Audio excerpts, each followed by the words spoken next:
Bangladesh railway বহরে যুক্ত হচ্ছে ভারতের তৈরি ২০টির নতুন ব্রডগেজ যাত্রীবাহী রেল কোচ। চলতি জুলাই মাসেই প্রথম চালান দেশে পৌঁছানোর কথা জানিয়েছে ভারতীয় রেল বিভাগ। এজন্য প্রয়োজনীয় সব প্রস্তুতি ইতোমধ্যে সম্পন্ন করেছে ভারত। তৎকালীন বাংলাদেশ সরকার ভারতের সঙ্গে একটি চুক্তি স্বাক্ষর করে।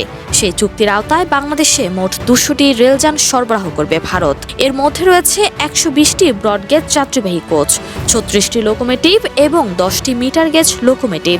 বাকি রেলযানের মধ্যে অন্যান্য প্রয়োজনীয় কোচও ধাপে ধাপে সরবরাহ করা হবে।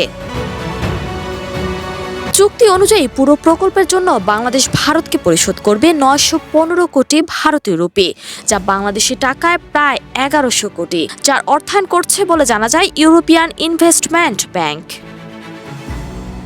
ভারতীয় কেন্দ্রীয় রেল দপ্তরের এক জ্যেষ্ঠ কর্মকর্তা জানিয়েছেন, প্রথম চালানের ২০টি কোচ পাঠানোর প্রস্তুতি সম্পন্ন হয়েছে। জুলাই মাসের যে কোনো সময় এগুলো বাংলাদেশে পৌঁছাবে। এরপর আগামী ৩৬ মাসে পর্যায়ক্রমে বাকি কোচ সরবরাহ করা হবে। সংশ্লিষ্টদের মতে, নতুন কোচ যুক্ত হলে বাড়বে যাত্রী পরিবহনের সক্ষমতা, পাশাপাশি সেবার মানও। Jannatul Ferdous, Prime TV, desk report.